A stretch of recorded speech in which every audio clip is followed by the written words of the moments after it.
Manuscript found in a bottle. Written by Edgar Allan Poe. Of my country and of my family I have little to say. Ill usage and length of years have driven me from the one, and estranged me from the other. Hereditary wealth afforded me an education of no common order, and a contemplative turn of mind enabled me to methodize the stores which early study very diligently garnered up. Beyond all things the works of the German moralists gave me great delight. Not from any ill-advised admiration of their eloquent madness, but from the ease with which my habits of rigid thought enabled me to detect their falsities. I have often been reproached with the aridity of my genius. A deficiency of imagination has been imputed to me as a crime, and the Pyrrhonism of my opinions has at all times rendered me notorious. Indeed, a strong relish for physical philosophy has, I fear, tinctured my mind with a very common error of this age. I mean the habit of referring occurrences, even the least susceptible of such reference, to the principles of that science. Upon the whole, no person could be less liable than myself to be led away from the severe precincts of truth by the infatuity of superstition. I have thought proper to premise thus much, lest the incredible tale I have to tell should be considered rather the raving of a crude imagination, than the positive experience of a mind to which the reveries of fancy have been a dead letter and a nullity. After many years spent in foreign travel, I sailed in the year 1810, from the port of Batavia, in the rich and populous island of Java, on a voyage to the archipelago of the Sunda Islands. I went as passenger, having no other inducement than a kind of nervous restlessness which haunted me like a fiend. Our vessel was a beautiful ship of about 400 tons, copper-fastened, and built at Bombay, of Malabar teak. She was freighted with cotton, wool, and oil, from the Lakshadweep Islands. We had also on board coir, jaggery, ghee, coconuts, and a few cases of opium. The stowage was clumsily done, and the vessel consequently crank. We got under way with a mere breath of wind, and for many days stood along the eastern coast of Java, without any other incident to beguile the monotony of our course than the occasional meeting with some of the small grabs of the archipelago to which we were bound. One evening, leaning over the taffrail, I observed a very singular, isolated cloud, to the northwest. It was remarkable, as well for its color, as from its being the first we had seen since our departure from Batavia. I watched it attentively until sunset, when it spread all at once to the eastward and westward, girting in the horizon with a narrow strip of vapor, and looking like a long line of low beach. My notice was soon afterwards attracted by the dusky red appearance of the moon, and the peculiar character of the sea. The latter was undergoing a rapid change, and the water seemed more than usually transparent. Although I could distinctly see the bottom, yet, heaving the lead, I found the ship in 15 fathoms. The air now became intolerably hot, and was loaded with spiral exhalations similar to those arising from heated iron. As night came on, every breath of wind died away, and a more entire calm it is impossible to conceive. The flame of a candle burned upon the poop without the least perceptible motion, and a long hair, held between the finger and thumb, hung without the possibility of detecting a vibration. However, as the captain said he could perceive no indication of danger, and as we were drifting in bodily to shore, he ordered the sails to be furled, and the anchor let go. No watch was set, and the crew, consisting principally of Malays, stretched themselves deliberately upon deck. I went below, not without a full presentiment of evil. Indeed, every appearance warranted me in apprehending a simoom. I told the captain my fears, but he paid no attention to what I said, and left me without deigning to give a reply. My uneasiness, however, prevented me from sleeping, and about midnight I went upon deck. As I placed my foot upon the upper step of the companion ladder, I was startled with a loud, humming noise, like that occasioned by the rapid revolution of a mill wheel, and before I could ascertain its meaning, I found the ship quivering to its center. In the next instant, a wilderness of foam hurled us upon our beam ends, and, rushing over us fore and aft, swept the entire decks from stem to stern. The extreme fury of the blast proved in a great measure the salvation of the ship. Although completely waterlogged, yet, as all her masts had gone by the board, she rose, after a minute, heavily from the sea, and, staggering a while beneath the immense pressure of the tempest, finally righted. By what miracle I escaped destruction, it is impossible to say. Stunned by the shock of the water, I found myself, upon recovery, jammed in between the stern post and rudder. With great difficulty I gained my feet, and looking dizzily around, was, at first, struck with the idea of our being among breakers, so terrific beyond the wildest imagination was the whirlpool of mountainous and foaming ocean within which we were engulfed. After a while, I heard the voice of an old Swede, who had shipped with us at the moment of our leaving port. I hallooed to him with all my strength, and presently he came reeling aft. We soon discovered that we were the sole survivors of the accident. All on deck, with the exception of ourselves, had been swept overboard, and the captain and mates must have perished as they slept, for the cabins were deluged with water. Without assistance, we could expect to do little for the security of the ship, and our exertions were at first paralyzed by the momentary expectation of going down. Our cable had, of course, parted like pack-thread, at the first breath of the hurricane, or we should have been instantaneously overwhelmed. We scudded with frightful velocity before the sea, and the water made clear breaches over us. The framework of our stern was shattered excessively, and, in almost every respect, we had received considerable injury. But to our extreme joy we found the pumps unchoked, and that we had made no great shifting of our ballast. The main fury of the simoom had already blown over, and we apprehended little danger from the violence of the wind. But we looked forward to its total cessation with dismay, well believing that, in our shattered condition, we should inevitably perish in the tremendous swell which would ensue. But this very just apprehension seemed by no means likely to be soon verified. For 5 entire days and nights, during which our only subsistence was a small quantity of jaggery, procured with great difficulty from the forecastle, the hulk flew at a rate defying computation, before rapidly succeeding flaws of wind, which, without equaling the first violence of the simoom, were still more terrific than any tempest I had before encountered. Our course for the first 4 days was, with trifling variations, southeastern by south, and we must have run down the coast of New Holland. On the 5th day the cold became extreme, although the wind had hauled round a point more to the northward. The sun arose with a sickly yellow luster, and clambered a very few degrees above the horizon, emitting no decisive light. There were no clouds whatever apparent, yet the wind was upon the increase, and blew with a fitful and unsteady fury. About noon, as nearly as we could guess, our attention was again arrested by the appearance of the sun. It gave out no light, properly so called, but a dull and sullen glow unaccompanied by any ray.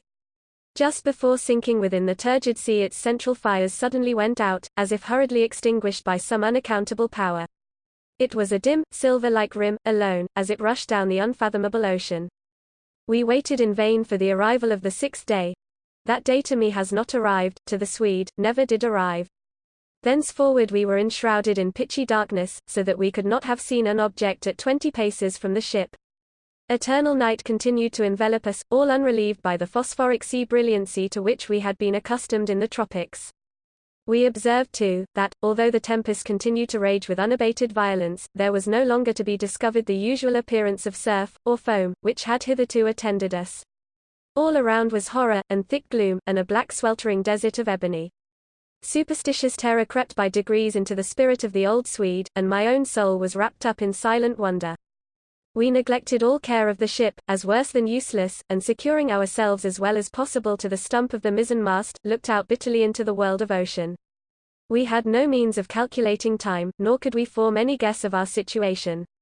We were, however, well aware of having made farther to the southward than any previous navigators, and felt extreme amazement at not meeting with the usual impediments of ice. In the meantime every moment threatened to be our last. Every mountainous billow hurried to overwhelm us.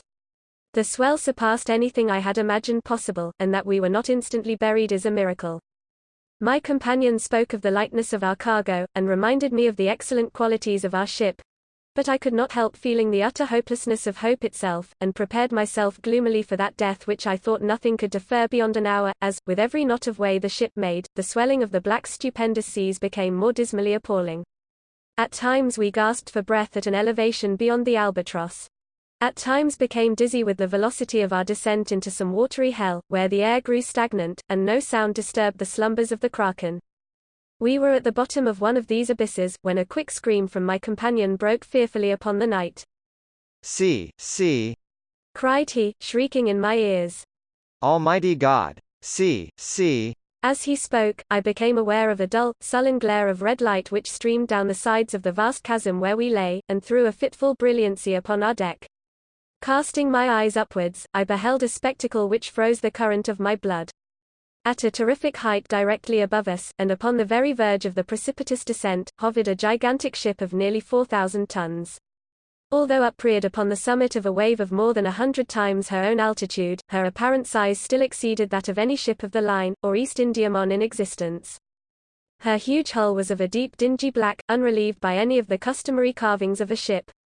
A single row of brass cannon protruded from her open ports, and dashed off from their polished surfaces the fires of innumerable battle lanterns, which swung to and fro about her rigging. But what mainly inspired us with horror and astonishment, was that she bore up under a press of sail in the very teeth of that supernatural sea, and of that ungovernable hurricane. When we first discovered her, her stupendous bows were alone to be seen, as she rose up, like a demon of the deep, slowly from the dim and horrible gulf beyond her. For a moment of intense terror she paused upon the giddy pinnacle, as if in contemplation of her own sublimity, then trembled and tottered, and came down. At this instant, I know not what sudden self-possession came over my spirit. Staggering as far aft as I could, I awaited fearlessly the ruin that was to overwhelm.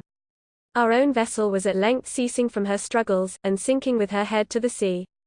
The shock of the descending mass struck her, consequently, in that portion of her frame which was already under water, and the inevitable result was to hurl me with irresistible violence upon the rigging of the stranger. As I fell, the ship hove in stays, and went about, and to the confusion ensuing I attributed my escape from the notice of the crew. With little difficulty I made my way unperceived to the main hatchway, which was partially open, and soon found an opportunity of secreting myself in the hold. Why I did so I can hardly tell. A nameless and indefinite sense of awe, which at first sight of the navigators of the ship had taken hold of my mind, was perhaps the principle of my concealment. I was unwilling to trust myself with a race of people who had offered, to the cursory glance I had taken, so many points of vague novelty, doubt, and apprehension. I therefore thought proper to contrive a hiding place in the hold. This I did by removing a small portion of the shifting boards in such a manner as to afford me a convenient retreat between the huge timbers of the ship. I had scarcely completed my work, when a footstep in the hold forced me to make use of it. A man passed by my place of concealment with a feeble and unsteady gait. I could not see his face, but had an opportunity of observing his general appearance. There was about it an evidence of great age and infirmity. His knees tottered beneath a load of years, and his entire frame quivered under the burden. He muttered to himself, in a low broken tone, some words of a language which I could not understand, and groped in a corner among a pile of singular-looking instruments, and decayed charts of navigation. His manner was a wild mixture of the peevishness of second childhood, and the solemn dignity of a god. He at length went on deck, and I saw him no more. A feeling, for which I have no name, has taken possession of my soul. A sensation which will admit of no analysis, to which the lessons of bygone time are inadequate, and for which I fear futurity itself will offer me no key. To a mind constituted like my own the latter consideration is an evil. I shall never—I know that I shall never—be satisfied with regard to the nature of my conceptions. Yet it is not wonderful that these conceptions are indefinite, since they have their origin in sources so utterly novel. A new sense, a new entity is added to my soul.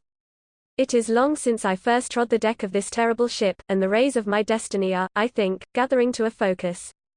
Incomprehensible men, wrapped up in meditations of a kind which I cannot divine, they pass me by unnoticed. Concealment is utter folly on my part, for the people will not see. It was but just now that I passed directly before the eyes of the mate.